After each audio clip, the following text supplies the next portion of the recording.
بسم الله الرحمن الرحیم. څنګه خبره وشوله د وخت کې د ملک دننه او د ټوله دنیا په سطح کې وګورو مظلومه خطه یا مظلوم انسانان که د وخت کې دنیا کې آباد دي هغه د قبایلو خطه او د قبایلو باشندگان دي.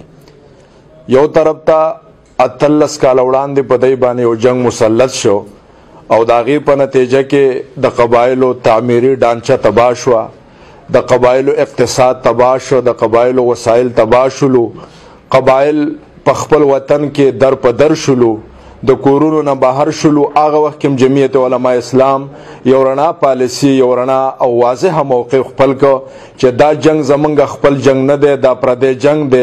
د قبایلو په خطه باندې د دې جنگ هیڅ قسمه اخلاقی، قانوني او اصولي جواز نشته.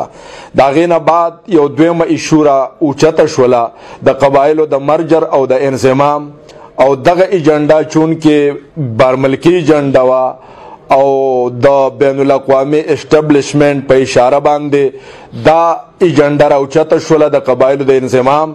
هغه وخت کې موږ واضح موقع خپل کړ چې دا ایجنډا دا تباه کن ده، د قبایلو دپاره مضره ده، نقصانی ده، او موږ یو لوی تحریک په دغه حواله باندې او چلاو.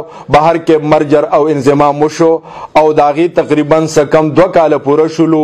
داغي چې کم منفي هغه اثرات دي په قبایلو باندې، د قبایلو په هر باشنده باندې، په غریب ولس باندې هغه مرتب دي او نن تمام قبایل هغه جاړي، د خپل حقوقو نه محروم دي. هیڅ چیز د زندګۍ ضرورت او انساني حقوق هغه ته میلاو نه دي. په دغه میدان کې جمعیت علماء اسلام نن بیا د صف اول کردار ادا کوي. نو په دغه حواله سره د تمام قبایلو ته زمونږ دغه پیغام دی، دغه درخواست دی چې هغه په ګڼ اکثریت سره هغه په دغه کانفرنس کې شرکت وکړي، خپل انساني، بشري، آئینی او اصولي هغه حقوق چې کم دی هغه د وخت د حکمرانانو نه وغواړي. دغه زمونږ اپیل دی او دغه زمونږ درخواست دی. وما علینا الا البلاغ.